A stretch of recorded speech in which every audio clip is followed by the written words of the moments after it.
Pertemuan ini kita jadikan seling ya. Secara ringkas kita belum menyelesaikan pembahasan tentang ad-daruriyatul khamsu yang sudah kita mulai di beberapa pertemuan sebelumnya. Kita sudah membahas tentang hifzuddin. Syariat ini mewajibkan menjaga eksistensi agama Islam. Juga kita sudah membahas seluk-beluk yang kedua tentang hifzun nafsi, menjaga keselamatan jiwa seorang muslim. Kemudian yang ketiga hifzul akli, menjaga keselamatan akal.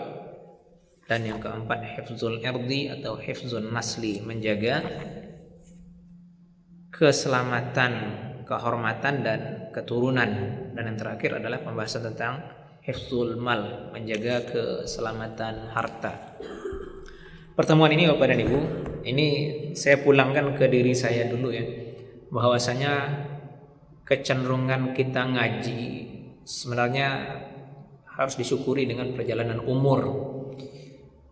Kami dengan sudah 45 tahun dan itu sudah usia cocok untuk ngaji tasawuf, maka kita selingi bahasan ini dari seluk-beluk pembahasan akhlak dan tasawuf yang semuanya merujuk kepada dalil utama Al-Quran dan Sunnah Nabi Muhammad Sallallahu Alaihi Wasallam. Sebagaimana juga di kajian zuhur kita membahas sisi kajian tasawuf tentang tazkiyatun nafs atau mensucikan jiwa. Dan kita baru masuk kepada sarana pertama, yaitu bagaimana memanfaatkan ibadah salat sebagai sesuatu yang memang menjadikan jiwa suci. Supaya ada keberagaman, kita bahas sarana lainnya dari mensucikan jiwa itu, yaitu masuk sarana tengah sebenarnya, yaitu keakraban kita dengan Al-Quran. Secara umum bahasanya itu, dan ini sudah cukup sering kita garis bawahi. Tapi pertemuan ini kita mulai dari sudut pandang ilmu tasawuf yang dirinci oleh Imam Ghazali rahimahullah dalam kitab Ihya Ulumuddin ini. Bapak dan Ibu, keniscayaan seorang mukmin akrab dengan Al-Quran itu tidak bisa tidak, karena syarat untuk bahagia sebagaimana diungkapkan oleh Abdullah bin Abbas radhiyallahu anhuma adalah at-tafaqquh fid din, paham mendalam tentang urusan agama Islam ini sendiri. Jadi sudut pandang ulama sahabat, diantaranya beliau tadi, bahagia tidak diukur dengan berlimpahnya harta, lengkapnya sarana, tetapi bahagia diukur dengan kedekatan kita kepada Yang Maha Mencipta. Maka tilawah Al-Quran, karena yang kita baca ini bukan dari unsur makhluk, ulama Ahlussunnah wal Jamaah dari kalangan Asy'ariyah dan Maturidiyah sepakat menjelaskan bahwasanya Al-Quran bukan makhluk. Walaupun itu kalau kita pulangkan rincinya sangat dalam. Mana Al-Quran yang bukan makhluk? Ialah Al-Quran sebagai sifat Allah, kalam, berbicara. Karena Al-Quran adalah kalam atau pembicaraan Allah, maka tidak dihukumi sebagai makhluk. Kenapa demikian? Karena tidak bisa memisahkan antara pembicaraan dengan yang berbicara. Jadi karena yang berbicaranya adalah Al-Khaliq, maka sifat Allah berbicara satu paket dengan zat ketuhanan itu sendiri. Nah, kemudian ketika Al-Quran dituliskan di Lauh Mahfuz dan Lauh Mahfuz itu diciptakan, maka tulisan itu makhluk itu. Ketika kita melafazkan Al-Quran, lafaz kita makhluk, maka lafaz Al-Quran dari mulut kita makhluk. Ketika Al-Quran dicetak dalam lembar-lembar kertas, maka karena kertas ini diciptakan, asalnya Allah yang buat gitu, kemudian diolah, maka yang di sini makhluk. Tapi sopannya ulama melakukan generalisasi pandangan umum dari pangkalnya. karena Al-Quran adalah sifat Allah, maka lebih dominan bahasa kita mengatakan Al-Quran bukan makhluk. Jangan sampai kita melihat, oh kan urutannya Ustaz, di Lauh Mahfuz sudah makhluk, dibawa oleh Jibril jadi bahasa masuk ke dada Nabi kemudian dilafazkan, itu kan makhluk, kan lebih banyak sisi makhluknya itu. Ini kita melihat proses, tetapi yang dipandang besar oleh ulama bukan proses melainkan sumber. Karena Al-Quran adalah kalam, adalah pembicaraan dari Yang Maha Mencipta, maka lebih dominan kita membahasakan Al-Quran bukan makhluk. Nah, disinilah salah satu buruknya kekuasaan kalau sampai disusupi oleh kemungkaran. Di masa Imam Ahmad bin Hanbal rahimahullah, karena kekuasaan di kala itu disusupi oleh pemahaman Mu'tazilah, sehingga justru yang benar yang ditangkap. Yang tidak sependapat dengan Mu'tazilah masuk penjara, termasuk Imam Ahmad bin Hanbal sendiri, karena tidak mau mengatakan Al-Quran makhluk. Beliau lebih memilih di penjara dibanding mengatakan Al-Quran makhluk. Nah, sebagian ulama yang mengambil kehati-hatian melakukan tauriyah, sesuatu yang nampaknya dusta tapi bukan dusta, supaya selamat dari mengatakan Al-Quran adalah makhluk. Bapak Ibu, ini saya kokohkan dahulu dari sudut pandang ini, hal yang harus kita yakini. Nah, bagaimana tauriyah ulama dahulu? Ada yang kita dapati dari guru-guru kita. Mereka ketika ditanya, apakah menurut kamu Al-Quran makhluk? Maka dia jawab, Taurat, Zabur, Injil, Al-Quran, ini keempat-empatnya makhluk. Bahasa ini mengesankan orang ini mengatakan seluruh kitab itu makhluk, padahal tidak. Dia mengatakan ampu tangannya, tunjuk jari tengah, jari manih makhluk, ya enggak? Kan dia bilang ini Taurat, Injil, Zabur, Al-Quran, ini keempat-empatnya makhluk. Ini keempat-empatnya makhluk, bukan 4 kitab yang dia sebut. Ini yang makhluk. Sampai jari kan nyikon kan. Jadi Bapak dan Ibu, itu tauriyah, sesuatu yang nampaknya dusta tapi tidak dusta. Kenapa? Yang dimaksudkan oleh pembicara berbeda dengan yang dipahami oleh yang mendengar. Itu bahasa tauriyah supaya tidak berdusta. Jadi dia lepas dari hukuman dan juga tidak masuk ke dosa mengatakan Al-Quran adalah makhluk. Itu sebuah catatan penting kita letakkan di awal. Bapak dan Ibu, kami menggarisbawahi bahasa pembawa acara tadi ya, bahwasanya majelis ini target kita kan nambah ilmu. Betul, nambah ilmu untuk hal-hal yang kita belum tahu. Tapi banyak bahasan ini kan kita sebenarnya pengokohan dan pengulangan mungkin. Jadi mungkin tidak nambah ilmu bagi Bapak dan Ibu. Lebih besar kita menegaskan majelis ini Bapak dan Ibu adalah ini sarana kita nyari uang akhirat dalam jumlah besar, atau nyari piti banyak gitu. Piti banyak itu namanya di akhirat kan pahala, atau bahasa hadis hasanat, atau bahasa Al-Quran sawab atau ajrun. Itu yang kita cari. Jadi orang kalau mengokohkan ke dirinya nyari ilmu, maka majelis ini hanya akan diisi oleh orang-orang yang dianggap bodoh, orang-orang yang merasa dirinya pintar, tidak akan mau duduk di sini. Saya ngaji hanya belajar sampai S1, cuma punya ijazah S1. Maka mereka yang sudah S2, sudah S3, apalagi profesor, tidak akan mau duduk di sini. Kenapa? Karena menganggap ilmunya lebih tinggi. Tapi orang yang nyari pahala itu tidak akan terpengaruh oleh bahasa seperti itu. Kenapa? Yang dia cari adalah duduk di sini menghasilkan banyak karunia. Jadi saya sangat menegaskan ini Bapak dan Ibu, jangan sampai awak beko ditipu dek syaitan. Dan santiang pada ustaz tu lagi gitu kan, sehingga tak mau duduk ngaji. Kalau yang kita cari pahala, kami yang didudukkan di depan ini hanya sarana untuk majelis ini ada. Karena kalau semuanya duduk di bawah mendengar, siapa yang akan memandu majelis ini? Karena ini kan posisi meneruskan warisan Nabi, harus ada. Tidak bisa tidak ada. Jadi ini hanya sarana, karena dia harus dua arah, ada yang menyampaikan, ada yang mendengar. Jadi ini hanya sarana ibadah. Saya tegaskan, ini hanya sarana ibadah. Bisa jadi Bapak dan Ibu yang di bawah duduk memiliki wawasan yang lebih dalam dibanding saya. Kenapa? Karena sekarang sarana kan sudah dimudahkan semua. Bapak Ibu yang rajin googling gitu, nyari segala hal di internet, bisa jadi mendapatkan lebih banyak dibanding yang saya dapat. Tapi untuk majelis ini kan tidak bisa, tidak ada yang duduk di sini gitu. Maka kenapa saya yang didudukkan di sini? Satu, mungkin faktor belajar, karena pernah belajar ke Mesir maka diundang duduk di sini. Yang kedua, mungkin hafalan Quran saya lebih banyak. Itu saja mungkin faktornya. Maka Bapak dan Ibu, saya tidak memastikan ya, bisa juga Bapak dan Ibu ada yang lebih banyak hafalan dibanding saya, karena saya baru hafal kisaran 10 sampai 12 juz Al-Quran. Jadi ini hanya sarana kita untuk nyari pahala dalam jumlah besar. Ini kalau kita pahami ringkas kan pahala besar yang kita cari.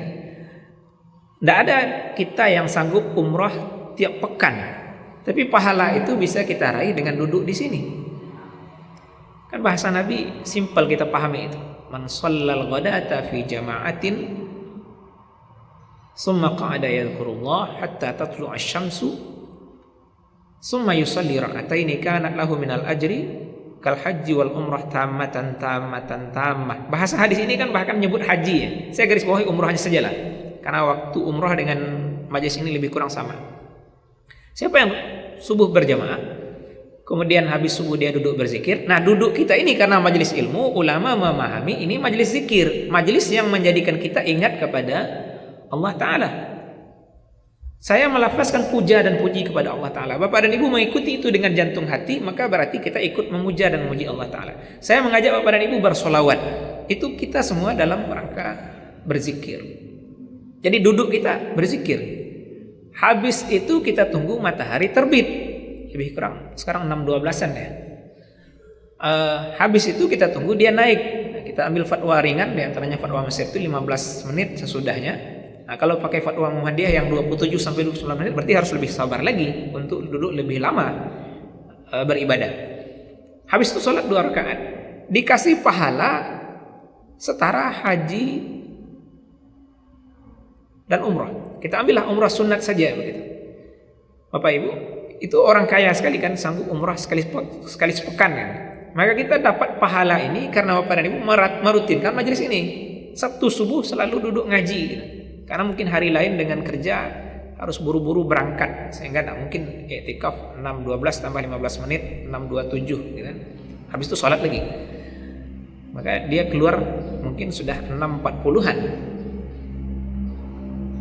Jadi sekali lagi saya menegaskan, ilmu mungkin yang kita dapat di sini sedikit karena majelis ini memang sedikit, tapi yang kita cari adalah pahala banyak atau piti akhirat yang bernama hasanat tadi. Jadi Bapak Ibu, kalau ini motivasi kita, maka kita tidak bahas siapa guru yang duduk di sini. Selama dia berbicara dengan ilmu, berbicara dengan Al-Quran dan Sunnah Nabi SAW, juga fatwa-fatwa ulama, maka ruang duduk di sini luas. Karena ruang ini adalah ruang pewaris Nabi. Ini catatan penting ya, supaya Bapak dan Ibu mau mengokohkan diri di majelis seperti ini. Karena yang kita cari sama, yaitu hasanat atau pahala akhirat yang besar, supaya kita memang dijadikan oleh Allah layak masuk surga, tidak singgah di neraka, naudzubillah singgah di sana. Bapak dan Ibu, kita ikuti bahasa Imam Ghazali ya. Ini sebagai sarana pengsucian jiwa, kita harus kepada kitab Al-Quran ini. Allah menegaskan tentang Al-Quran, A'udzubillahi minasyaitonirrajim, la ya'tihil batilu min baini yadayhi wala min khalfihi tanzilum min hakimin hamid. Tidak datang kepada Al-Quran ini dari depan atau dari belakangnya sesuatu yang bernama kebatilan. Atau kita ulang lagi, tidak datang kebatilan kepada Al-Quran ini dari depan, tidak pula dari belakang. Nah, ini jangan kita pakai nanti logika arah ya. Kalau dari depan belakang tidak datang kebatilan kepada Al-Quran, berarti dari samping kanan kiri bisa?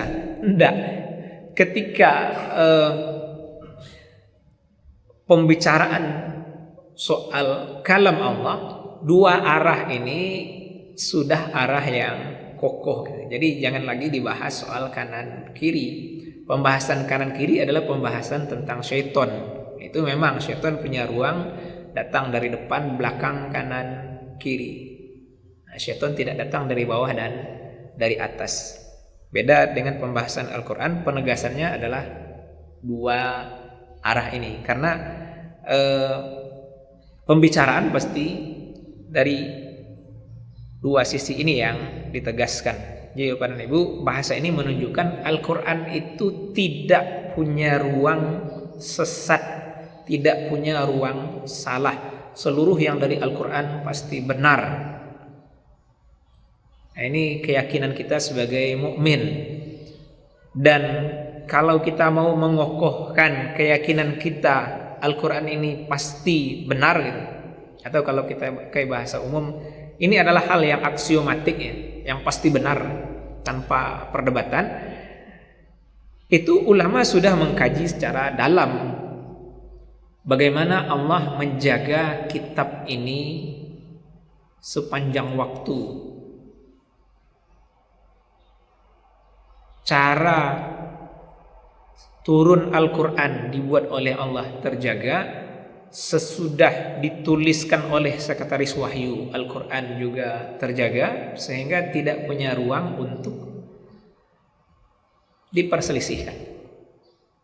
Walaupun kita dapati beda cetakan, kita mendapati ada beberapa tanda baca yang berbeda, tetapi itu tidak mempengaruhi. Kenapa? Karena tanda baca adalah alat bantu, dan itu ada jauh belakangan sesudah masa Nabi Muhammad SAW.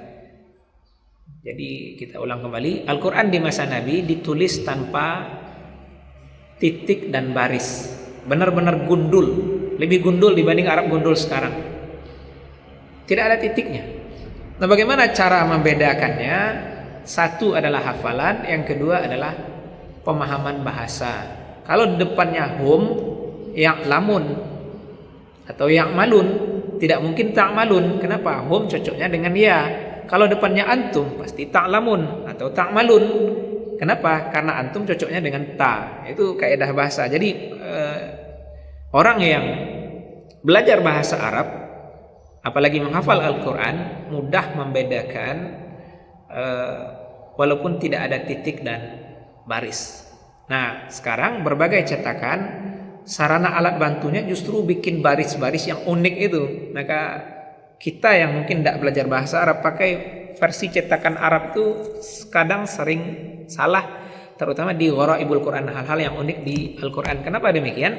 Karena orang Arab menganggap kita paham, jadi alat bantunya sedikit. Al-Quran versi cetakan kita kan banyak yang dibantu dengan nun wiqayah, ada nun kecil dibikin di bawah supaya kita tidak salah baca. Di antaranya ayat Kutiba alaikum idza hadara ahadakumul mautu in taraka khairanil wasiyyatu lil walidaini wal aqrabina bil ma'ruf. Di situ kata khairan sambung dengan kata sesudahnya yang memakai alif lam, kata al wasiyah.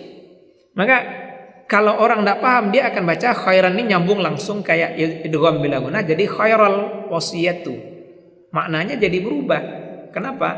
Karena kalau tidak dibaca tanwinnya, dia secara bahasa Arab akan menjadi idhofah, kata tambahan dari dua kata yang maknanya satu, atau frase di bahasa kita, atau kata majmuk di bahasa kita. Maka nun wiqayah adalah alat bantu supaya khairan ini tidak dibaca khairal, maka bunyi ron yang bunyi n atau bunyi nun dipindahkan ke bawah jadi khairanil wasiyatu. Itu dalam surah Al-Baqarah, beberapa ayat sebelum ayat puasa. Jadi Bapak dan Ibu, banyak versi cetakan Arab tidak ada nun wiqayah itu. Kenapa? Karena itu alat bantu. Yang lebih dahsyat lagi adalah yang kita jumpai dalam surah Al-Ahqaf. Ini ambo beberapa kali pengajian cukup sering mendapati jamaah salah baca sampai di versi cetakan Indonesia pun.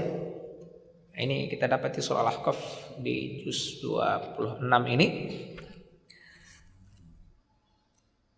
Karena memang orang Arab memulangkan ini kepada ilmu bahasa mereka. Kita dapati itu di ayat 4 nanti. Di huruf tulisnya adalah alif, yang sebenarnya hamzah wasal, kemudian hamzah hidup yang diberi tanda sukun. Di kata yang kalau dia dibaca berdiri itu dibaca ituni.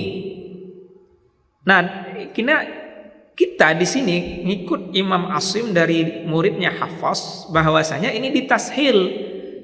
Itu orang Arab susah baca i. Kalau kita orang Indonesia kan bisa saja. Ituni bisa kita. Orang Arab enggak bisa dia. Orang Arab tuh banyak vokal huruf konsonan yang mereka tidak bisa. Dahulu ya, kalau sekarang sudah membaik saya lihat. Orang Arab tidak bisa baca huruf P dulu. Sekarang udah mulai. Saya mendengar pembaca berita di Mesir dulu, mereka sudah bisa bilang Al-Ittihad Al-Arabi. Udah bisa mereka. Dulu enggak bisa. Al-Ittihad Al-Arabi. P dibaca B. Sama dengan ini. Dua hamzah jadi i. Orang Arab tidak bisa baca. Maka ditashil menjadi ya. Maka dibaca panjang. Ituni. Al-Ahqaf ayat 4. Ituni. Itu jadinya. Nah, sebagian cetakan Indonesia sudah menjadikan ini alat bantu, memang langsung ditulis ya. Itu jadi masalah kalau di bahasa nyambung. Maka memang sebaiknya enggak usah nyambung, berhenti di penggalan sebelumnya. Am lahum syirkum fis samawat. Habis itu baru nyambung. Ituni. Nah, kalau ini kita abaikan, maka sudah salah baca. Bapak dan Ibu, ini merupakan salah satu sarana ibadah yang besar bagi kita, maka memang butuh keseriusan. Kalau memungkinkan masjid kita membuka ruang itu bagus sekali. Masjid di komplek kami tinggal, Masjid Darul Falah, komplek Cimpago Permai, Ustaz Riko juga di sana tinggal. Karena ketua pengurusnya Qori, bahkan beliau pernah juara internasional, sehingga beliau menggagas untuk adanya tadarus Al-Quran dan diikuti oleh sebagian jemaah. Alhamdulillah lah gaya-gaya lain namun juga belajar ngaji itu. Yang lebih dahsyat lagi adalah dipakai mic luas, sehingga apa-apa kok salah baca sekomplek orang tahu kan itu. Jadi Bapak dan Ibu, yang saya bahas bukan masalah itu, tapi bagaimana kita bersemangat untuk ibadah yang agung ini. Sadar kita ini masih kurang gitu. Bahkan saya pribadi dibanding beliau ya, yang saya maksud tadi gitu, saya dengan pertambahan umur menganggap huruf saya bahkan tidak membaik karena pengaruh kita sendiri. Dulu gigiku lengkap, kinilah kurang setengah. Dulu gisiku badago, jadi mahaduan huruf sin atau sod gitu, dia ke gusi itu bunyinya badago gitu. Tapi dengan gusi sudah mulai menyusut karena faktor kita makan misalnya, kurang terjaganya gigi, huruf-huruf ini rasanya berkurang. Tapi alhamdulillah karena pernah juara MTQ, berarti kan secara tajwid sudah dianggap benar dahulu gitu. Tapi dengan umur berkurang, itu mungkin. Maka Bapak dan Ibu, kita syukuri fatwa ulama soal ini. Kalau kita salah baca Al-Quran, tidak merubah makna, maka itu dimaafkan. Jadi kita hanya berusaha untuk optimal. Lah usaha sempurna itu, ndak aja sempurna, itu sudah dimaafkan. Maka Bapak dan Ibu, semangat kita untuk dekat dengan Al-Quran itu harus niscaya.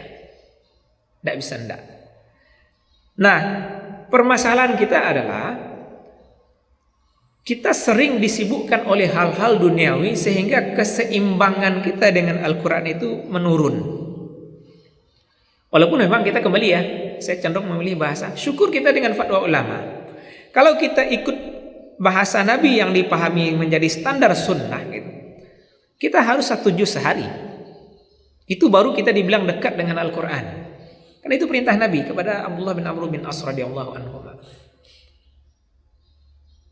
Nah, beliau minta tambah gitu karena beliau saking semangatnya ibadah. Ini utiku aksara min zalik, kata beliau. Saya sanggup lebih. Nah, maka Nabi nambah lagi. Oke, kamu bisa khatam di atas sekali sebulan, khatam sekali 20 hari. Beliau bilang sanggup lebih lagi, sekali 10 hari, sekali sepekan. Nah, Bapak dan Ibu, Ini kalau kita masuk ke wilayah tasawuf, sebagaimana bahasa Imam Ghazali, level untuk 1 juz sehari itu level bawah. Kenapa? Di hadis itu tadi saja kan kita ambil sekali sepekan, 10 hari, 20 hari, sebulan. Berarti kan ini paling bawah nih. Atas tuh sekali sepekan. Bahkan kabarnya ada riwayat lain yang sekali 3 hari khatam gitu. Kan ini bawah ya. Nah, bawah ini saja mungkin oleh sebagian kita tidak tercapai. Alhamdulillah kita kepada fatwa ulama yang memberikan ringan, bahwasanya tidak tercapai pun kadar sunnah sejuz sehari, khatam sekali sebulan tidak masalah. Tapi jangan sampai hari kita kosong dari Al-Quran. Maka di sini saya cenderung mendorong kita membagi waktu kepada 2 hal. Pertama, seluruh kita kan punya hafalan Al-Quran. Kadarnya saja yang tidak sama. Mungkin ada yang hafal setengah juz, ada yang 1 juz, ada yang 2 juz gitu. Hafalan itu harus rutin kita ulang. Tidak boleh enggak. Nah, sebagian orang kan lebih sibuk menegaskan hafalan baru kemudian meninggalkan hafalan lama. Itu tidak bisa. Dua-duanya harus dirata gitu. Dirata maksud saya begini. Kalau kita serius ngulang hafalan baru, maka hafalan lama tetap harus kita ulang walaupun dengan kadar frekuensi yang lebih rendah. Jadi kalau misalnya orang kok mau ulang hafalan baru tiap hari gitu, maka berarti hafalan lama harus dia putar setidaknya sekali sebulan tadi. Jadi kalau hafal 2 juz berarti kan 40 halaman. Nah, dibagi rata-rata dia harus ngulang 1,5 halaman sehari, sehingga sekali sebulan seluruhnya terkhatamkan. Ini pola yang kami rasa perlu kita perhatikan bersama. Jangan sampai hari kita kosong dari Al-Quran. Itu hari tidak bahagia itu. Kita mendapati bahasa guru-guru ketika ditanya muridnya, berapa saya harus baca Al-Quran? Jawaban guru tidak seperti bahasa Nabi tadi, kamu harus khatam sekali sebulan. Tidak. Kadarmu baca Al-Quran sesuai dengan kadar keinginanmu ingin bahagia. Perhatikan apa bahasa ulama. Berapa kita harus baca Al-Quran? Kadarnya adalah sesuai dengan berapa besar kadar keinginanmu ingin bahagia. Apa artinya? Semakin gadang kadar keinginan kita untuk bahagia, maka semakin besar pula jatah waktu kita untuk Al-Quran. Tidak bisa ndak. Kenapa? Karena Al-Quran komprehensif. Semua permasalahan kita menginduk ke sini. Ketidakbahagiaan kita secara pribadi dan juga secara bermasyarakat sering karena melanggar ini. Kita diatur oleh kekuasaan yang tidak mendukung keislaman misalnya. Di antaranya terjadi kan juga karena tidak pulangnya umat Islam ke sini. Sampai ada muslim yang mencari-carikan dalil dan dalih untuk membolehkan milih orang kafir jadi pemimpin. Itu jelas berlawanan dengan ini. Berlawanan dengan kitab Al-Quran yang suci ini. Maka yang tidak bahagia, kita dah lihat bagaimana seorang pemimpin yang non-muslim marah-marah di publik kepada banyak orang gitu. Kenapa? Karena mereka tidak punya sifat rahmah kasih sayang kepada orang-orang mukmin. Allah sudah bilang itu dalam Al-Quran. Jadi permasalahan kita untuk bahagia baik dalam skala pribadi, bermasyarakat, bahkan bernegara, pulang kepada pengamalan kitab Al-Quran ini. Maka apa dan ibu? Kita bicara sejarah mundur. Bani Umayyah di masa Umar bin Abdul Aziz rahimahullah wa radhiyallahu anhu.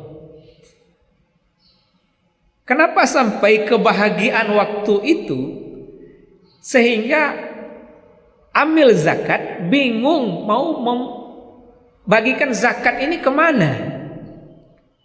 Karena orang menganggap dirinya tidak layak terima zakat. Apa maknanya? Orang sudah berhasil diajar oleh Amirul Mukminin punya jiwa kaya. Kalau pakai bahasa kini, mungkin ada orang yang tidak boto bagaimana, tapi jiwanya tidak miskin. Dia menganggap dirinya tidak layak terima zakat gitu. Kalau pakai bahasa zaman kini. Kan kalau di zaman kini kan standar kayu boto, Pak ya. Kalau tidak boto tidak dianggap orang kayu. Nah, maka kalau kita pakai bahasa di zaman beliau gitu, mungkin ada orang tidak butuh, tapi dia menganggap dirinya tidak layak terima zakat. Sehingga Baitul Mal bingung, kamago ka dikeluhan. Lah panuh. Manutuin pintunya susah dek panuh itu. Itu kalau tersalur kan tidak bakalan penuh, tapi karena banyak yang menganggap dirinya tidak layak terima zakat, ya numpuk. Begitu luar biasanya kebahagiaan waktu itu. Kenapa? Karena kedekatan umat kepada kitab Al-Quran. Jadi Bapak dan Ibu, kita pakai dulu bahasa Imam Ghazali di sini. Hatta ittasa'a ala ahli al-afkar tariqul i'tibar bima fihi min al-qasas wal akhbar wa tadaha bihi suluku al-manhaj al-qawim was sirat al-mustaqim bima fasala fihi min al-ahkam wa farraqa baina al-halal wal haram fa huwa ad-diya wan nur wa bihi an-najah min al-ghurur wa fihi shifa lima fis sudur. Al-Quran ini meluasi para ahli pemikir tentang jalan i'tibar karena di dalamnya banyak kisah-kisah. Nah, kita kan ngambil pelajaran mudah dari kisah-kisah dan juga berbagai berita dalam Al-Quran, baik masa lalu, sekarang dan juga masa depan, semua ada di sini. Jelas pula dalam Al-Quran ini manhaj atau metode yang lurus dalam hidup, karena Al-Quran merinci semua pembahasan hukum. Jadi Bapak dan Ibu, kemudian Al-Quran juga menjelaskan hal halal, hal haram, dan berpegangnya kita soal halal dan haram itu adalah sinar dan cahaya kehidupan. Jadi kebahagiaan Bapak dan Ibu bukan ketika kita menganggap semuanya boleh. Nah, ini kalau orang yang ikut syaitan dan hawa nafsu, dia menganggap dirinya bahagia dengan semuanya boleh. Itu sudah diujikan kepada kaum LGBT, sudah diujikan kepada kaum ateis ketika diajak mereka bicara hati ke hati. Tidak mungkin serba boleh itu baik gitu. Orang yang menganggap boleh dirinya berhubungan zina dengan wanita manapun misalnya gitu, ketika ditanya kepadanya, bagaimana menurutmu kalau anak gadismu berzina, dia tidak redo. Nah, bagaimana logika itu terjadi? Inyo redo berzina aja orang lain, tapi nyo tidak redo anak gadisnya zina aja orang lain gitu. Itu kan membawa kepada pemikiran yang lurus soal halal dan haram, bahwasanya sesuatu yang kita tidak sukai terkait keluarga kita juga tidak disukai oleh orang lain terkait keluarga mereka. Dan itu kan jadi kisah yang dinisbahkan kepada Nabi SAW, bahwasanya ada seseorang yang minta janji ke Nabi, izinkan dia berzina. Nabi ajak dia bicara hati ke hati. Redokah kamu istrimu berzina? Oh ya enggak gitu kan. Bagaimana redo kamu kalau kakakmu perempuan atau adik perempuanmu berzina? Saya enggak redo gitu. Bagaimana dengan anak gadismu? Enggak redo. Kalau kita enggak redo terkait para wanita kita gitu, orang lain juga tidak redo gitu. Sehingga hatinya menjadi lurus, membenci. Keluar dia dari Nabi SAW, hatinya sudah benci. Awalnya dia suka, dia pengen, dia sangat nafsu berzina dengan banyak perempuan gitu. Akhirnya dia benci. Kenapa? Masuk ke dalam jantung hatinya sumber dari Al-Quran ini bahwa begitu kejinya perbuatan zina. Bahasa hati ke hati. Maka Bapak dan Ibu, hidup penuh sinar dan cahaya itu adalah ikut hukum Al-Quran. Termasuk juga yang cukup sering kita garis bawahi soal hukum riba. Hari ini kan menderita sekali. Saya kemarin dengan istri nengok video si Indro yang pelawak DKI dahulu itu, tapi dia mengiklankan soal ini, bahaya para penipu di dunia maya yang mengirim berbagai notifikasi sehingga ketika diakses sudah langsung data kita disedot dan menjadikan dia bisa apa-apakan yang ada di handphone kita. Orang yang punya M-banking bisa uangnya disedot gitu. Nomor WhatsApp bisa di cloning segala macam. Maka beliau memakai bahasa ini, don't know, kasih no gitu. Kalau tidak tahu, bilang tidak. Itu aman. Apa yang kita garis bawahi di sini? Kalau tegas kekuasaan ini soal bahaya riba, maka kita bahagia. Tapi kan masalahnya kekuasaan ikut penjajahan Yahudi internasional dengan Bank Dunia melegalkan sistem riba. Maka kita tidak akan bahagia dengan kondisi kekuasaan seperti ini. Bahkan Sumatera Barat pun Pak Gubernur kabarnya sudah setuju Bank Nagari seluruhnya disyariahkan. Permasalahannya DPRD. Di sana kan orang-orang yang sudah dipilih oleh masyarakat ini kan beragam isinya.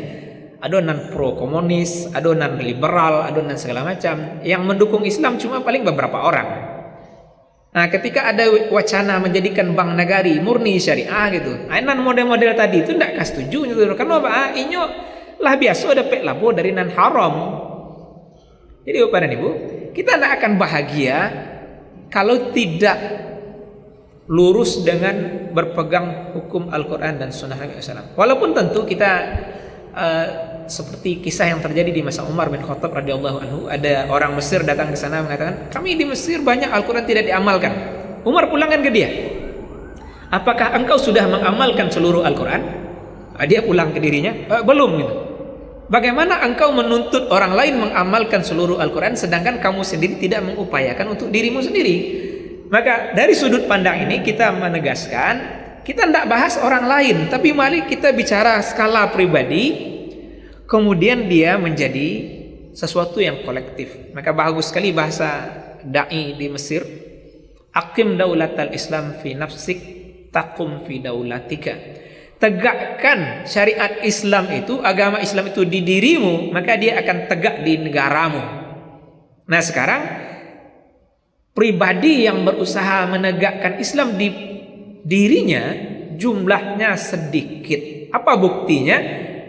Buktinya adalah kekalahan partai-partai Islam dan gulung tikarnya mereka di skala politik Indonesia. Itu menunjukkan Indonesia negara mayoritas Muslim dalam populasi tapi tidak dalam skala politik. Secara politik kita lebih dominan kekufurannya dibanding keislaman. Sehingga banyak orang Islam kalaulah berdebat masalah politik berkilah, oh kita kan bukan negara Islam, kita kan negara Pancasila. Kita tidak bahas negara Pancasila atau negara Islam, yang kita bahas kamu Muslim atau bukan. Kalau kamu Muslim wajib berla ilaha illallah Muhammadur Rasulullah dalam seluruh sisi kehidupan termasuk bernegara. Nah maka kita perhatikan sejak tahun 99 gitu, banyak partai Islam berdiri kemudian gulung tikar karena tidak didukung oleh pemilih. Nah sekarang partai Islam yang tinggal sebagiannya abu-abu, sehingga ada bahasa di media sosial disebut sebagai partai semangka, luarnya hijau, karena hijau kan identik dengan lambang kita kaum muslimin, karena itu warna sorga. Tapi dalamnya merah, merah kan komunis gitu. Jadi dalam luarnya hijau gitu, dalamnya merah.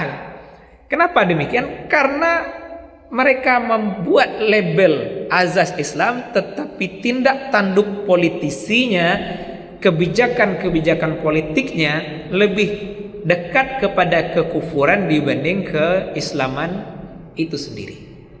Maka Bapak dan Ibu, ini hari-hari sebelum pemilihan, saya cenderung mengajak jamaah, dudukanlah balik hukum memilih dalam Islam dan panduan memilih pemimpin menurut agama Islam ini. Jo itu memilih sehingga ketika memilih Bismillahirrahmanirrahim bapak halo besok gitu.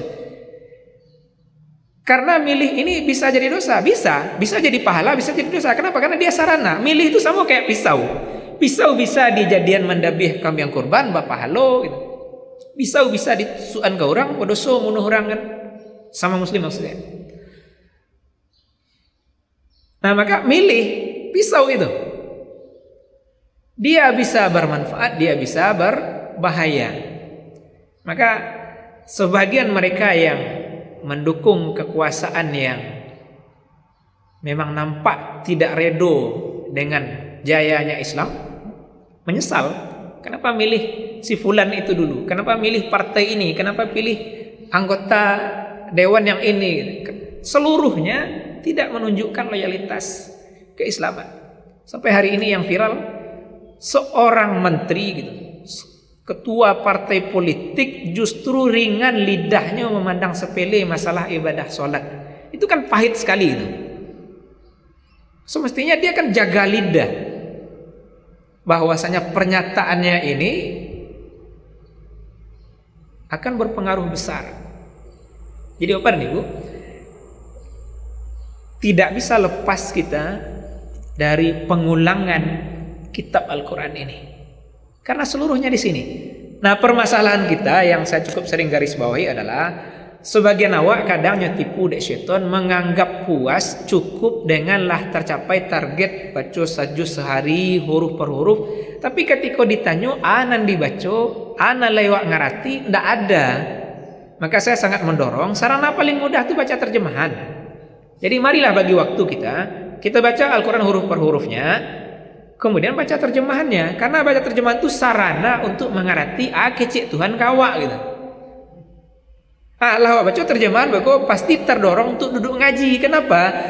Sering kita baca terjemahan ndak ngerti juga, maka harus bertanya ke guru. Karena kitab ini sangat dalam. Nyobu ada Allah ringkas cuma 600 halaman lebih kurang gitu. Tapi ketika kita bahas ulama menjabarkannya, Imam Tabari sebagai Syekhul Mufassirin itu nulis kitab sampai 10 jilid menjelaskan ini.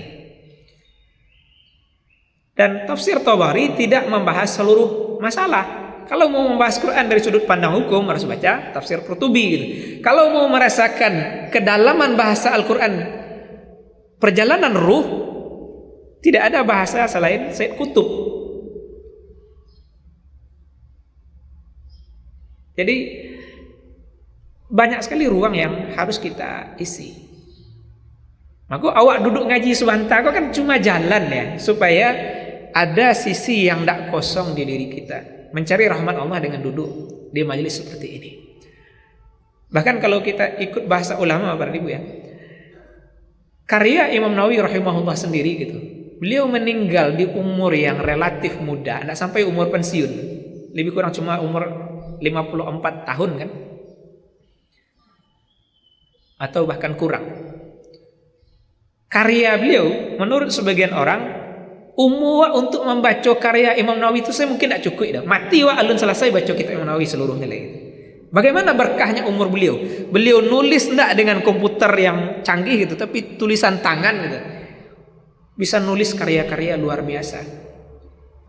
Maka Bapak dan Ibu, karya ulama mendalami Al-Quran di kitab-kitab tafsir itu sangat dahsyat. Nah, bagaimana itu menjadi ilmu yang tidak berguna saja bagi kaum muslimin kini? Karena cari masjid Bapak dan Ibu nan serius ngaji tafsir jarang. Maka ambo cenderung mengajak, kok indak nak duduk ngaji tafsir, mulailah dari bawah. Urutannya kita baca dulu Al-Quran sesuai target kita, mungkin sehalaman 2 halaman, habis itu baca terjemahannya per sub bahasan. Oh, satu bahasan itu makan 1 halaman, berarti kita baca terjemahnya untuk 1 halaman itu. Oh, 1,5 kita baca itu 1,5. Supaya apa? Pemahaman kita tuntas per sub bahasan tadi. Karena memang Al-Quran ini kan sistematisnya Tuhan, tidak sama dengan sistematis manusia. Di surah Al-Baqarah itu pembahasannya beragam. Maka ayat 1 sampai 5 pembahasan tentang orang takwa, ayat 6 dan 7 tentang orang kafir, 8 sampai 20-an gitu tentang orang munafik gitu. Ke bawahnya tentang penciptaan manusia. Itu kan unik sekali. Dan keunikan itu kalau kita berjalan dengan Al-Quran, kisah Nabi Adam dibuat oleh Allah di Al-Baqarah, aduh baiklah di surah Al-A'raf soboklah lihat. Pengulangan menurut orang yang akalnya pendek, padahal tidak. Kenapa? Yang ada dalam surah Al-Baqarah tidak sama dengan yang ada dalam surah Al-A'raf. Beda itu. Penegasannya tidak sama, intinya sama. Kisah penciptaan Adam. Kemudian yang ada dalam surah Al-A'raf tidak sama dengan yang ada dalam surah Al-Hijr. Jadi pengulangan yang kesannya pengulangan itu Bapak dan Ibu, pertama adalah soal sentuhan jiwa. Awak kau butuh takana soal penciptaan awak. Kau ada jo nan sombong jo kayonya lagi. Jangan lupa abak awak cie Adam amak wa cie, istrinya Hawa. Anan ka menyombongkan kolege. Kita satu garis keturunan. Nabi tegaskan itu di hadis. Kullukum min Adam wa Adamu min turab. Seluruh awak dari Adam. Adam dari tanah gitu. Pak awak menganggap diri awak mulia, tanah dan awak pijak. Jadi ini pelajaran supaya jangan sombong, sehingga banyak pembahasan penciptaan Adam kita jumpai dalam kitab Al-Quran. Baik, dengan waktu kita potong. Sisa waktu kalau ada yang mau bertanya sampai jatah sholat sunat, silahkan. 6.27 ya. Ada 2 menitan mungkin. Kalau ada yang mau bertanya silahkan, kalau tidak kita tutup. Bapak Ibu, sekali lagi ini hanya ajakan bagaimana bahasa ini menjadikan kita menempuh keakraban kepada kitab Al-Quran. Satu tadi rutin kan bacanya, kok gak sehalaman, 2 halaman sehari, 5 halaman sehari. Itu harus dibikin target itu. Gak bisa ndak. Karena kebahagiaan kita adalah ketika target tercapai. Jadi kalau ada kita di halakoh-halakoh pengajian misalnya yang dengan musyrif atau pembina, itu kan pola tasawuf sebenarnya ya. Ada murid, ada mursyid. Ada murid yang ingin dan ada mursyid yang mengarahkan. Ada target yang disepakati misalnya sehari setengah juz gitu. Maka saya cenderung mengajak kalau nanti ditanya gimana targetnya tercapai, tercapai. Lebihnya jangan bilang gitu, supaya jadi amal tersembunyi. Jadi kalau kita targetnya sehari setengah juz 10 halaman gitu, kita bacanya 15, jangan bilang 15. Jadi kalau musyrif nanya gimana targetnya tercapai, alhamdulillah tercapai Ustaz gitu. Nah sisanya jangan bilang, kan waktu tercapai 5 balik, jangan sampai alhamdulillah Ustaz, kamu sajus sehari kok, rugi. Kenapa? Karena dia menjadi amal terangan. Nah ini pembahasan kita dulu di zuhur juga sama. Kita jangan banyak nanya amal orang gitu, karena itu bakal merugikan dia dan kita sebab perusaknya. Jadi tidak usah sibuk nanyakan, kamu puasa enggak hari ini? Kalau dia bilang iya, amalnya sudah berubah dari tersembunyi menjadi amal zahir, pahalanya kurang. Kalau dia ingin tetap amalnya tersembunyi, nyupan yang mencari jawab supaya tidak berutuh kan, berarti awaklah menjatuhkan saudara kita dengan banyak nanya yang menjadikan rusak amal. Kan iya kan? Awak dia amal tetap sembunyi gitu. Pak cara menjawabnya Bapak Ibu. Awak ditanya, puasa nak gini gitu. Pak cara jawabnya supaya tetap sembunyi, kan susah. Sehingga kita dapati ulama yang dalam amal zahir yang nampak salat sunat misalnya, ada yang melakukan hal dahsyat yang menurut sebagian ulama fikih tidak boleh. Apa itu? Jadi beliau sedang sholat sunat gitu, tiba orang bertamu gitu, nyobain langsung rabah, nyobatalkan sholatnya. Kenapa? Supaya tidak ketahuan dia lagi sholat, supaya amalnya tetap tersembunyi. Maka saya mendorong kalau kita misalnya dengan musyrif targetnya cuma setengah juz ya, kita tercapai 1 juz, jangan bilang 1 juz. Gimana target? Tercapai, alhamdulillah. Supaya apa? Setengah juz sisanya jadi amal tersembunyi. Hanya kita dan Allah yang tahu. Hanya malaikat yang catat. Orang lain tidak perlu tahu itu. Jadi amal yang membahagiakan kita nanti ketika terima catatan amal. Kenapa? Karena orang tidak tahu amal kita. Itu penting. Ada yang bertanya? Kalau tidak kita tutup. Terima kasih atas perhatian. Mari kita baca doa kafaratul majlis. Subhanakallahumma bihamdika nasyhadu an la ilaha illa anta nastaghfiruka wa natubu ilaik. Amin ya rabbal alamin. Assalamualaikum warahmatullahi wabarakatuh.